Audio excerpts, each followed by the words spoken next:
नमस्कार, मैं विजेंद्र चौहान स्वागत करता हूं आपका देश वार्ता न्यूज में। आइए आज बात करते हैं उस समाज की जिस समाज पर किसी का ध्यान नहीं है, परंतु यह एक अछूता समाज जो कि हमारे भारत का ही एक हिस्सा है, वो है मांग गारुड़ी समाज। आज जो मांग गारुड़ी समाज है, इन पर सरकार का कोई ध्यान नहीं है।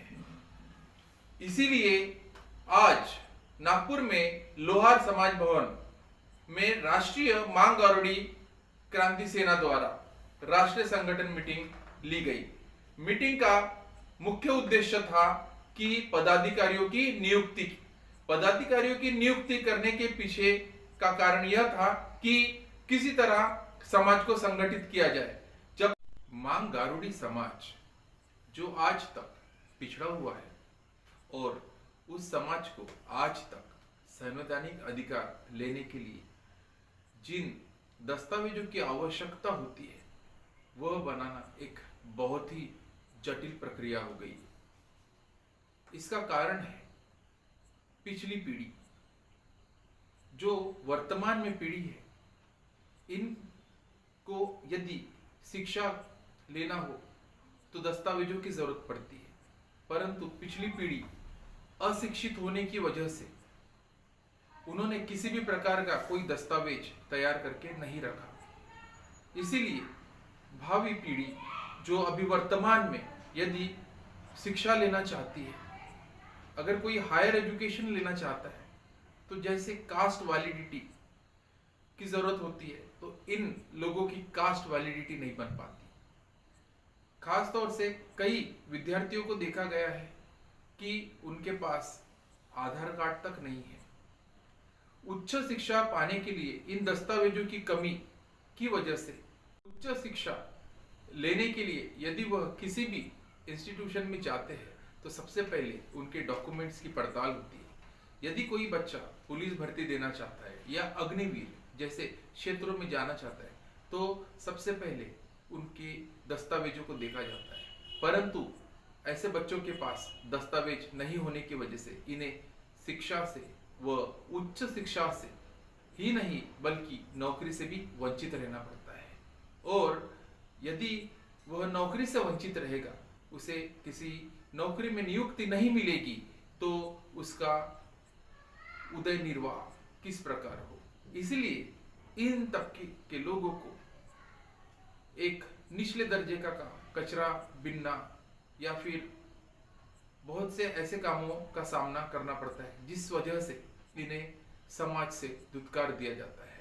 इसी हेतु मांग गारुड़ी समाज के प्रतिनिधि सभी लोहार समाज भवन में नागपुर में एकत्रित हुए व पदाधिकारियों की नियुक्ति की गई है। आइए देखते हैं इस पर एक रिपोर्ट।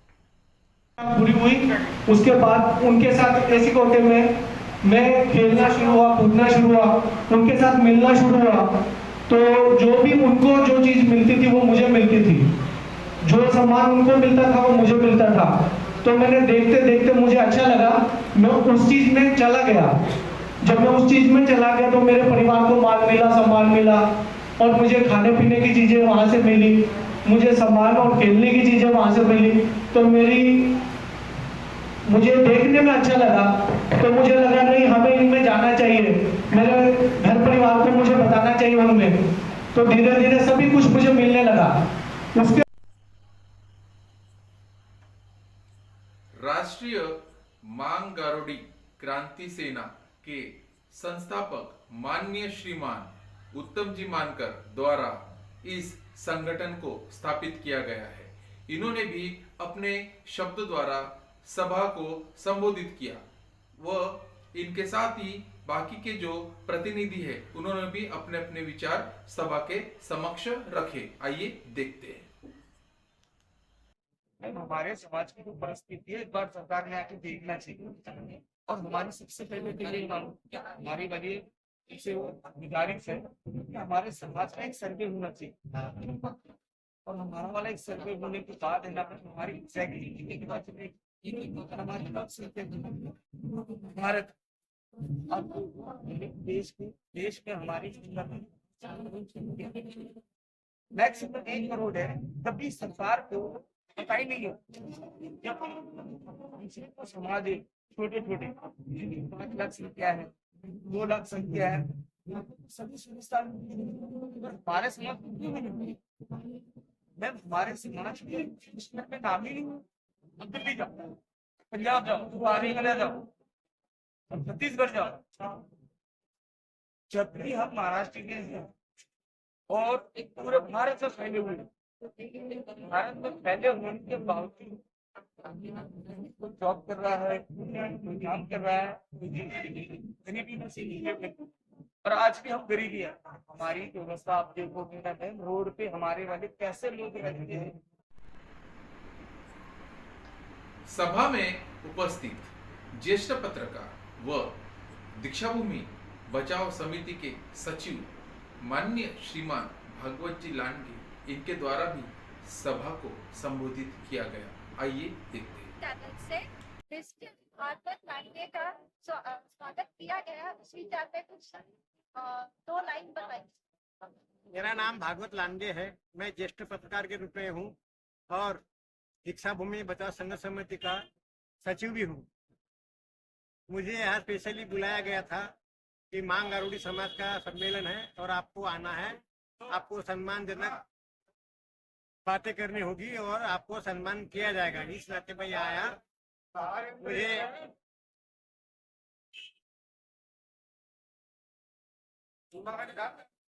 Sorry for that. उनका नाम क्या है? ये आपके जो संयोजक हैं दीपचंद जी शिंदे।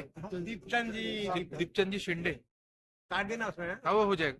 दीपचंद जी शिंदे जी ने मुझे यहाँ बुलाया था क्योंकि उनका मेरा पिछले 1 साल से परिचय है और उन्होंने मुझे एक नियुक्ति पत्र भी दिया था और ये नियुक्ति पत्र है जो स्वर्गीय जगजीवन राम जी की संस्था है, भारतीय दलित साहित्य अकादमी, उसका मुझे महाराष्ट्र का सचिव नियुक्त किया गया था।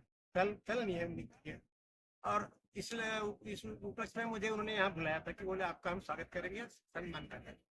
उस हेतु में यहाँ आया और मुझे यहाँ आने के बाद बहुत कुछ इस समाज के बारे में मालूम हो कि मांग गारुड़ी समाज कम से कम 100 साल से वो पिछड़ा है और इस समाज का कोई भी सरकार आई किसी ने उद्धार नहीं किया है। मांग गारुड़ी समाज ऐसा समाज है जो घर घर जाके भीख मांगता है, जो घर घर जाके अपने पेट के लिए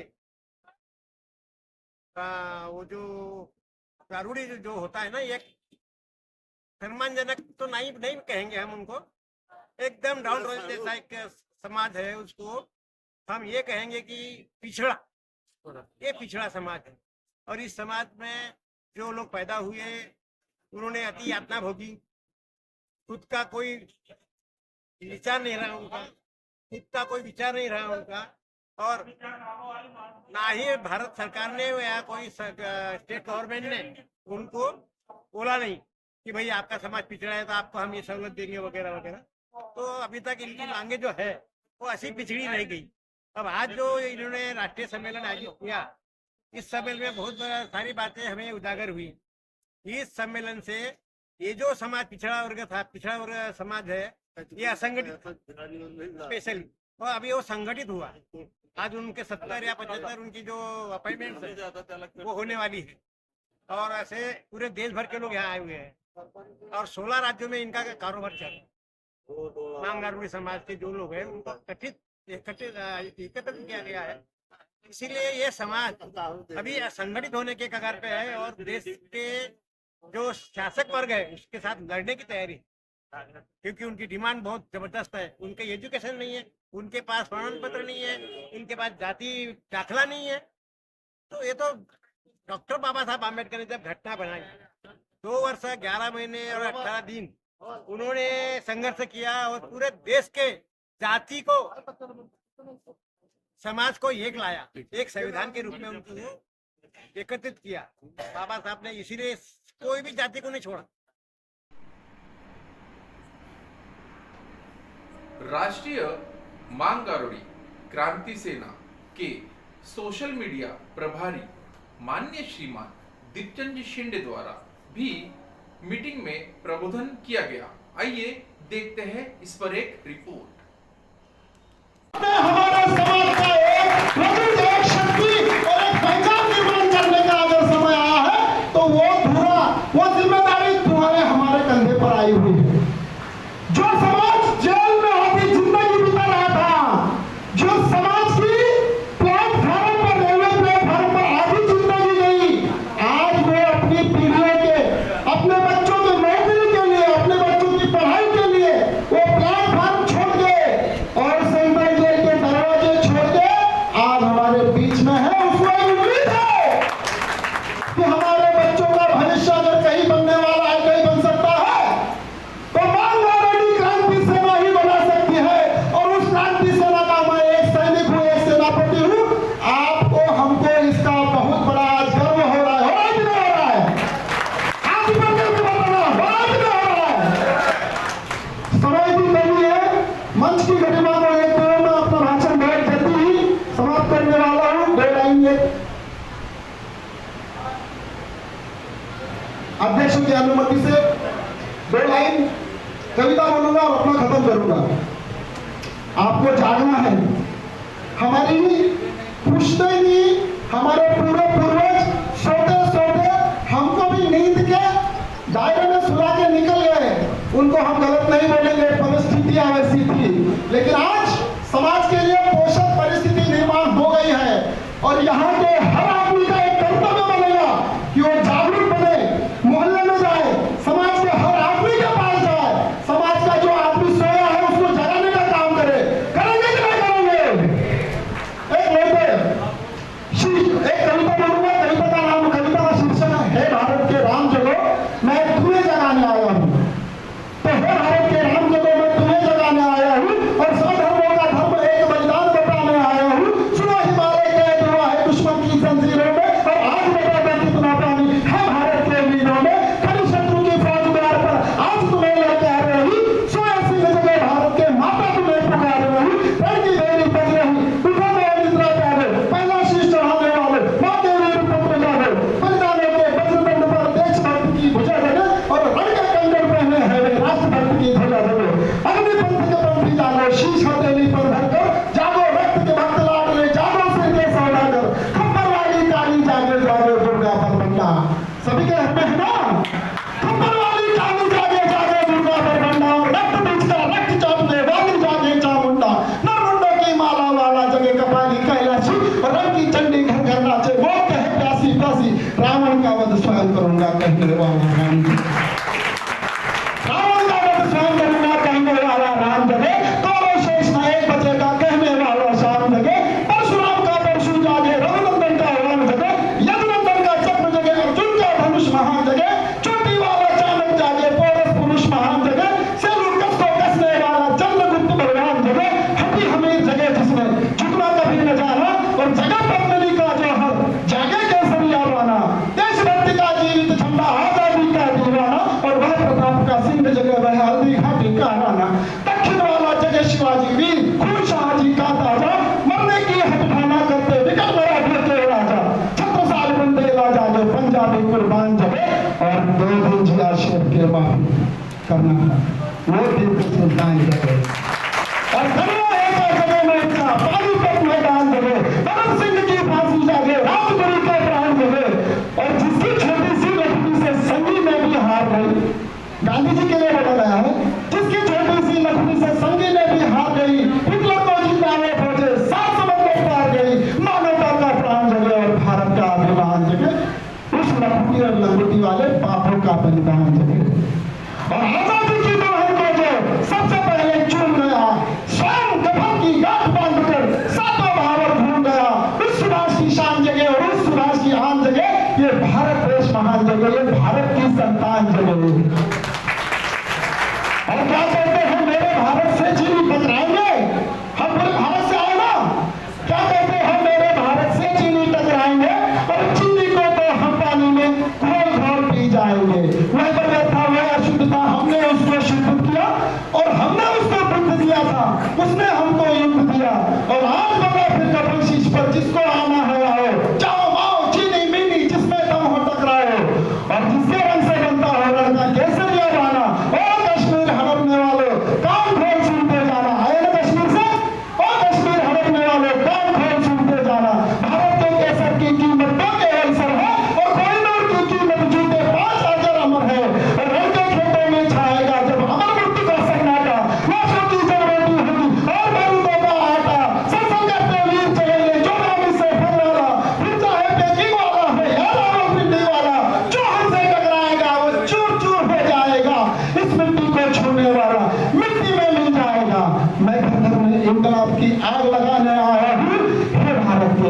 हूँ, मैं तुम्हें जगाने आया हूँ, मैं तुम्हें जगाने आया हूँ, मैं तुम्हें जगाने आया हूँ। तो दोस्तों, जागने की जरूरत है और समय का अभाव है। मैं अपने शब्दों को यही भवानी को विराम देता हूँ। जय हिंद, जय भारत, जय श्री राम।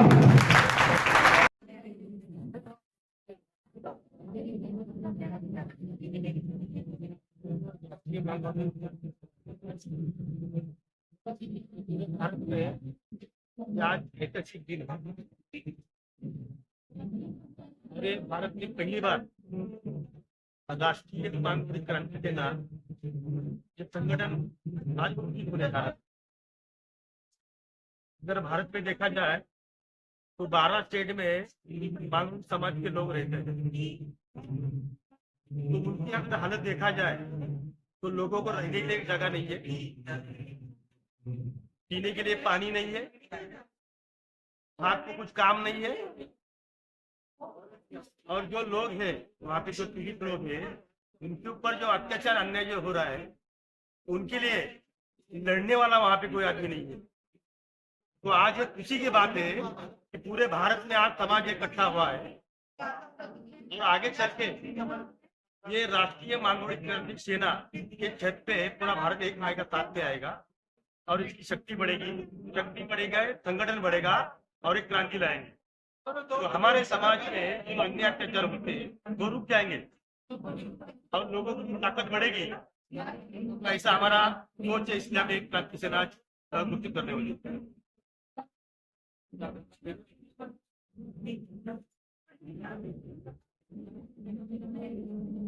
मेरा नाम नागेश कानकर है और मैं मांगारोटी समाज क्रांति सेना का राष्ट्रीय कार्याध्यक्ष करके मेरी टीम। हम ये जो आज संगठन तैयार किया है, आज ये प्रोग्राम लिया है, हमने इसलिए लिया है कि पहले हम महाराष्ट्र में काम करते थे। हमारे इससे पहले से संगठन थी, लेकिन हम महाराष्ट्र में काम करते थे। लेकिन जब हमने दूसरे देश का भ्रमण किया तो हमको पता चला कि हर राज्य में हमारा समाज है और वो समाज की परिस्थिति बेकार है। क्योंकि कोई स्टेट में तो मांगारोटी कौन है ये पता ही नहीं, वो अलग अलग नामों से कबूतर जाता है, जैसे कोई मराठा ऐसे कोई नाम से उनको वहां पे पहचानते हैं। लेकिन मांगारोटी करके सिर्फ ये महाराष्ट्र में ही मानते हैं और जानते भी हैं। इसलिए हमने आज ये जो संगठन तैयार की है, ये राष्ट्रीय संगठन तैयार किया और राष्ट्रीय संगठन तैयार करके हमने पदाधिकारी नियुक्त किए हैं जो हर राज्य में वो काम करेंगे और ये समाज को न्याय देने के लिए काम करेंगे। हमने एमसी समाज के कुछ यंग जनरेशन के युवा आए हैं, तो उन्हीं से पूछते हैं कि उन्हें समाज के अंदर क्या क्या प्रॉब्लम आ रही है या कोई प्रॉब्लम होती है। तो आप अपना पहले परिचय दीजिए। माझं नाव एकनाथ मानकर आहे, मी आंध्रा इच्छासाठी हे जे कार्य आज झालंय क्रांती सेना म्हणून आहे, हे कार्य 75 वर्ष आधी किंवा 20 वर्ष आधी व्हायला पाहिजे। ते आज आम्ही 75 वर्ष मागे एक सेना नसल्यामुळे, आम्हाला शिक्षण नसल्यामुळे, लोकांना ज्ञान, आमचे आईबाबा जितके शिकले म्हणजे बाकी समाजाच्या लोकांमध्ये राहून त्यांचं बघून आम्हाला शिक्षण दिलं। आम्ही शिकलो 10वी 12वी शिकलो, 10वी 12वीच्या बेसवर आमचे लायसन्स वगैरे बनतात कॉमन, तर लायसन्स वगैरे पण आम्ही सगळं वगैरे चालवून राहिले। आता आमचा विचार आम्ही 12वी पर्यंत शिकलो, आमचे आईबाबा अशिक्षित असून सांगले आमची येणारवाली पिढी जी आहे त्यांना आम्ही खूप शिकवायची प्रयत्न चालू आहे। म्हणजे शिक्षणाच हे मात्र समाजाची बाजू पूर्ववाणी समाजाला पुढून देणार आहे ना। तर आम्हाला एक क्रांती सेना ज्यावेळी आमच्या मुलाबालांना या आमच्या भावाबंधांना, लहान भावांबंधांना एज्युकेशन मध्ये ते पुढे वाढणार, कोणत्या पोलीस फील्ड मध्ये जाणार। आता आमचा एक शेड्युल्ड कास्ट म्हणून आहे, आम्हाला व्हॅल्युबिलिटी नसल्यामुळे आम्ही गव्हर्नमेंट जॉब करू शकतो। मुख्य है, इसलिए हमारे सरकार से अरदास है कि हमारे पास 50 साल का कुछ पुरावा तो हमारे पास है नहीं, क्योंकि घर घर तो एक ही जगह रहते नहीं थे। वो हमारे पास पुरावा कहाँ से रहेंगे, न किसी के पास जमीन के पट्टे उट्टे है। इसलिए हमारी सरकार से डिमांड है, हमारी ये मांग है कि हम तो दर दर भटके, हमारे बाल बच्चे ऐसे ना भटके, उनको स्कूल में एडमिशन मिले, उनको जमीनों के पट्टे मिले और वो एकांत रह के घर मकान बना के वो उनके अपने बाल बच्चों को पढ़ाए। इतनी हमारी सरकार से अरदास है बस। आपकी कुछ हम मंत्रीकुटा रहते नथुजी बिचने ग्राम सेवक माजी हैं। सरपंच हैं। और हमारे को भी वो अड़चन है, कास्ट नहीं बनती, राशन कार्ड नहीं बनते, बच्चों के जन्म दाखिले नहीं है, इसकी बहुत परेशानी आती है हमारे। बस इतना। सरकार से विनती करूंगा कि इनकी समस्या को जल्द से जल्द निवारण करें। और हमारे साथ कुछ रघुनाथजी पात्रे मी कनालला राहतो. ह्या समाजाला या देशामध्ये आज बी आमचा समाज लगेच पीडित आहे, लगेच मागं असल्यासारखा आहे. आमच्या समाजाला ह्या देशामध्ये कुठे बी मान सन्मान भेटत नाही, कुठे बी इज्जत भेटत नाही. ह्या देशामध्ये जानवराला पुजतात, लेकिन मांगारोडी समाज अगर म्हणला तर त्याला कुत्र्यासारखा हाकलते. अशी आज आमची दुर्दशा आहे या आझाद देशामध्ये. आज आम्ही एक कुत्र्यासारखी जिंदगी जगतो, लेकिन ह्या देशातला कोणताही राष्ट्रपती प्रधानमंत्री आमच्याकडे एक बी तीळ भराचं बी लक्ष देत नाही. अशी आमची बदनिसबी आहे. आम्ही का सांगावं या देशाला, या देशाच्या प्रधानमंत्र्याला और राष्ट्रपतीला आम्ही का सांगावं. आमची एवढीच विनंती आहे का थोडस लक्ष करा मांगारोडी समाजात. धन्यवाद. बिल्कुल सरकारों को इतनी थोड़ी सी शर्म आनी चाहिए कि आप ही के देश में आप ही के कुछ नागरिक इस तरह की जिंदगी जीने पे मजबूर है. तो आप अपना परिचय दीजिए सर. मी देवदास मनसे राहणार कन्हान. माझा हा प्रश्न आहे का आमच्या समाजानं मांगावडी समाजाने एवढ्या संध्या केल्या, आंदोलन झाले, कायसाठी झाले? कास्ट सर्टिफिकेटसाठी, शाळेसाठी, नोकरीसाठी. सरकारपर्यंत अधिवेशनामध्ये आम्ही निवेदन दिलं, परंतु आमची सुनवाई नाही झाली. त्याकरता मी सरकारला हेच म्हणतो, आमच्या समाजाला न्याय द्यावा, नोकरी पाणी द्यावं, सादर शिक्षण, सादर समाजामध्ये बसा उठायची शिक्षा द्यावा. बस हेच आपले 2 शब्द बोलून समाप्त. तर तुम्ही आपला मी रामू पाटले कनालमधून. आज हा प्रसंग म्हणजे 50 वर्षाच्या नंतर आलेला आहे. कारण की संघटना खूप झाले पण एकत्र कधी झालो नाही. आज ते सौभाग्याची गोष्ट आहे की सर्व एकत्र झाले आणि हा राष्ट्रीय मांगारोडी क्रांतीचा जे आज मिटिंग इथं आयोजित झाले आणि साजऱ्या प्रकारे संभव झाले आणि सफल होईल त्याची भावना आहे. आणि म्हणजे सर्व लोकांना जे मागणी सांगितलं, अडचण सांगितली हे अगोदरपासून आहे. पण आता असे असेल का म्हणजे काय म्हण सीता है सरकार से कि ये जल्दी से इन समस्या का निवारण हो जाए. आणि होईल असं आम्हाला वाटतंय. सरकार आमचे ऐकून आतापर्यंत आम्ही संघटित नाही झालो, त्यामुळे आमच्या सरकारनं पण ऐकलं नाही. पण आता असं झालं की संघटित झालं तर आम्हाला आशा आहे की सरकार आमचं ऐकेल आणि ऐकावं. आमचं दुर्दैवी जे आतापर्यंत चाललेलं आहे हे समाप्त झालं पाहिजे. सरकार आमची मागणीवर लक्ष करावं बस एवढं बोलून मी येणार आहे. बिल्कुल, ये किसी एक समाज की बात नहीं है, ये देश के तमाम समाज की बात है. ये तमाम समस्या है जिन्हें आज इस देश का हर नागरिक झेलता है और उसे फेस भी करता है. कई तरीके से हमारे कई बुजुर्गों ने, कई युवाओं ने इस पर और चर्चा की है. और अभी हमारे साथ एक और जाने माने व्यक्ति है. सर आपका परिचय दीजिए. मैं अंबादास खंडारे कनान, जिला परिषद रहा हूँ 94 में जिला परिषद सदस्य बना. अब 94 के पहले से भी समाज की जो दुर्दशा है, समाज जो अलग सलग डाल दिया है गवर्नमेंट ने या सरकार ने. जैसे पाकिस्तान कैसे होता है, हिंदुस्तान से पाकिस्तान अलग है, उस तरह का मांगा